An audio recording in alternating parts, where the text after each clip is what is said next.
Assalamualaikum warahmatullahi wabarakatuh. Perkenalkan, saya Yajid Iransya Pradanta, peserta Latsar CPNS Kota Banjarbaru, BPSDMD Provinsi Kalimantan Selatan, Angkatan 10 Kelompok 4 tahun 2021. Hari ini, saya akan mempresentasikan tugas learning journal mengenai komitmen mutu. Semoga bermanfaat. Sebelum kita membahas komitmen mutu, kita akan membahas nilai-nilai dasar ASN. Apa saja nilai-nilai dasar tersebut? Yang pertama, akuntabilitas. Yang kedua, nasionalisme. Yang ketiga, etika publik. Yang keempat, komitmen mutu. Dan yang kelima, anti korupsi. Sehingga biasa kita kenal dengan istilah aneka. Komitmen mutu terdiri dari dua kata, yaitu komitmen dan juga mutu.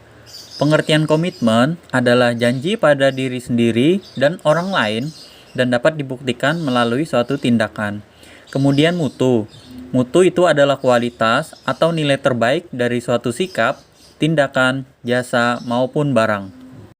Dari dua kata dan juga pengertian dari komitmen dan juga mutu, dapat kita ambil pengertian di sini, yaitu suatu pembuktian kepada masyarakat tentang pelayanan yang diberikan dengan tujuan kepuasan masyarakat akan pelayanan yang telah kita berikan.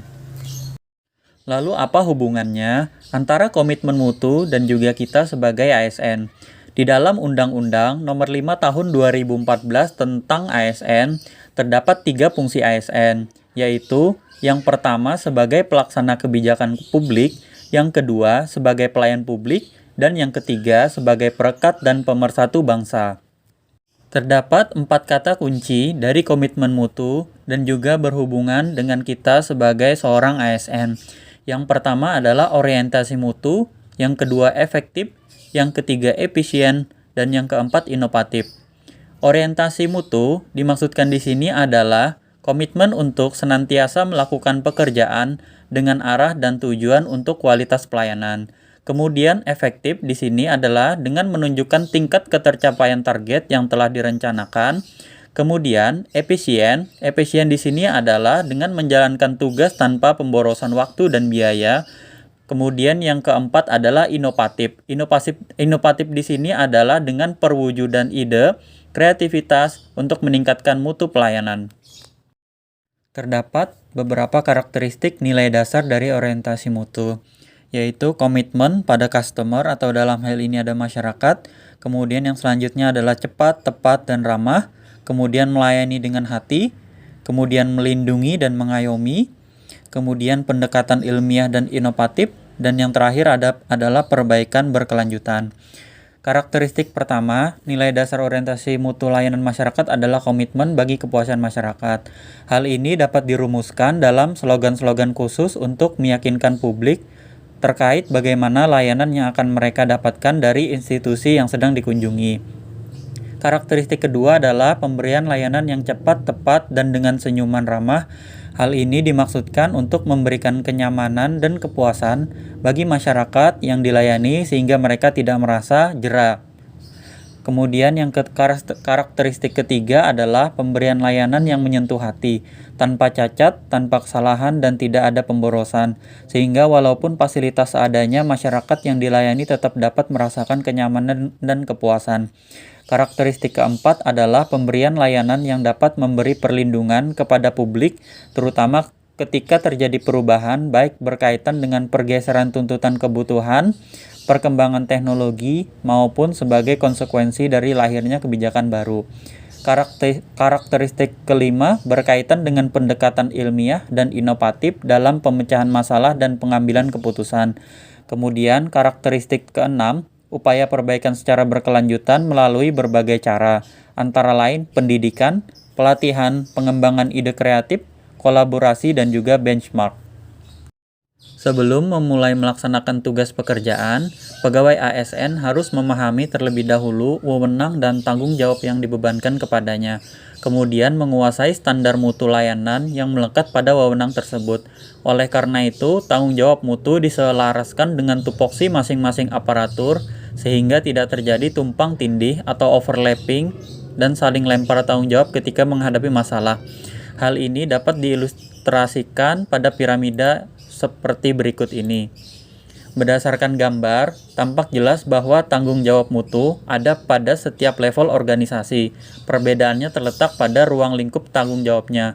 Pada level puncak atau corporate level, memikul tanggung jawab atas mutu layanan institusi secara keseluruhan, termasuk untuk target mutu jangka panjang, sehingga dapat digunakan untuk membangun citra kelembagaan dan keunggulan bersaing.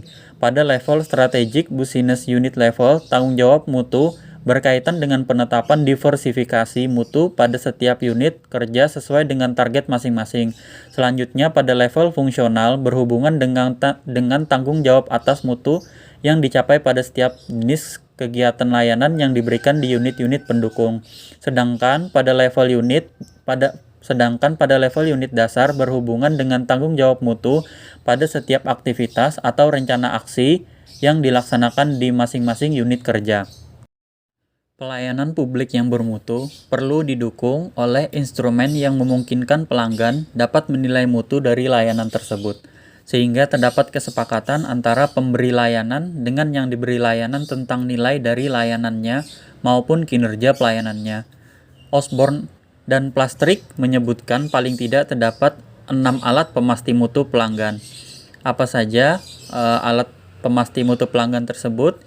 Yang pertama adalah standar pelayanan pelanggan, kedua ganti rugi pelanggan, ketiga jaminan mutu, 4 audit mutu, 5 penanganan keluhan pelanggan, dan 5 adalah ombudsman. Yang pertama adalah standar pelayanan pelanggan. Standar mutu misalnya pelanggan menunggu tidak lebih dari 5 menit dalam antrian yang menjadi komitmen pemerintah dan mempublikasikannya. Kemudian yang kedua ganti rugi pelanggan, memberi beberapa bentuk kompensasi kepada pelanggan biasanya uang ketika organisasi gagal memenuhi standar pelayanan pelanggan. Yang ketiga jaminan mutu, komitmen organisasi untuk mengembalikan seluruh uang yang dikeluarkan pelanggan atau memberi pelayanan pengganti gratis jika pelanggan terdapat komplain. Kemudian yang keempat adalah audit mutu, biasanya bekerja dalam tim yang mencakup profesional dan non-profesional, pengaudit pelayanan pemerintah dan menilai mutunya. Kemudian yang kelima adalah penanganan keluhan pelanggan, menelusuri dan menganalisis keluhan pelanggan, memastikan respon segera, menciptakan metode di mana organisasi bisa belajar dari kesalahan tersebut untuk memperbaiki pelayanannya. Kemudian yang terakhir adalah ombudsman, membantu pelanggan untuk memecahkan permasalahan atau persengketaan dan mendapatkan pelayanan atau informasi yang mereka butuhkan ketika mereka tidak puas dengan sistem penanganan keluhan. Dalam lampiran keputusan Menteri Pendayagunaan Aparatur Negara nomor 25-MPAN-2-2004 tentang Pedoman Umum Penyusunan Indeks Kepuasan Masyarakat Unit Pelayanan Instansi Pemerintah, dinyatakan bahwa indeks kepuasan masyarakat diukur oleh 14 unsur sebagai berikut. Yang pertama, prosedur pelayanan, yaitu kemudahan tahapan pelayanan yang diberikan kepada masyarakat dilihat dari sisi kesederhanaan alur pelayanan. Yang kedua, persyaratan pelayanan, yaitu persyaratan teknis dan administratif yang diperlukan untuk mendapatkan pelayanan sesuai dengan jenis pelayanannya. Yang ketiga, kejelasan petugas pelayanan, yaitu keberadaan dan kepastian petugas yang memberikan pelayanan. Yang keempat, kedisiplinan petugas pelayanan, yaitu kesungguhan petugas dalam memberikan pelayanan, terutama terhadap konsistensi waktu kerja sesuai ketentuan yang berlaku. Yang kelima, tanggung jawab petugas pelayanan, yaitu kejelasan wewenang dan tanggung jawab petugas dalam penyelenggaraan dan penyelesaian pelayanan. Yang keenam, kemampuan petugas pelayanan, yaitu tingkat keahlian dan keterampilan yang dimiliki petugas dalam memberikan atau menyelesaikan pelayanan kepada masyarakat. Yang ketujuh, kecepatan pelayanan, yaitu target waktu pelayanan dapat diselesaikan dalam waktu yang telah ditentukan oleh unit penyelenggara pelayanan. Yang kedelapan, keadilan mendapatkan pelayanan, yaitu pelaksanaan pelayanan dengan tidak membedakan golongan atau status masyarakat yang dilayani. Yang kesembilan, kesopanan dan keramahan petugas, yaitu sikap dan perilaku petugas dalam memberikan pelayanan kepada masyarakat secara sopan dan ramah serta saling menghargai dan menghormati. Kesepuluh, kewajaran biaya pelayanan, yaitu keterjangkauan masyarakat terhadap besarnya biaya yang ditetapkan oleh unit pelayanan. 11, kepastian biaya pelayanan, yaitu kesesuaian antara biaya yang dibayarkan dengan biaya yang telah ditetapkan. 12. Kepastian jadwal pelayanan, yaitu pelaksanaan waktu pelayanan sesuai dengan ketentuan yang telah ditetapkan. 13. Kenyamanan lingkungan, yaitu kondisi sarana dan prasarana pelayanan yang bersih, rapi, dan teratur sehingga dapat memberikan rasa nyaman kepada penerima pelayanan. Yang ke-14, keamanan pelayanan, yaitu terjaminnya tingkat keamanan lingkungan unit penyelenggara pelayanan ataupun sarana yang digunakan sehingga masyarakat merasa tenang untuk mendapatkan pelayanan terhadap risiko-risiko yang diakibatkan dari pelaksana pelayanan. Hasil pengukuran terhadap indeks kepuasan masyarakat sebagaimana dikemukakan tersebut merupakan informasi yang sangat penting bagi pemerintah sebagai penyelenggara pelayanan publik untuk menilai kinerja aparatur terkait. Dalam hal ini, kepuasan masyarakat sebagai penerima manfaat pelayanan publik memberikan indikator utama untuk menilai keberhasilan kinerja aparatur kegiatan pelayanan publik. Demikian Learning Journal mengenai komitmen mutu yang dapat saya sampaikan. Semoga bermanfaat. Terima kasih. Wassalamualaikum warahmatullahi wabarakatuh.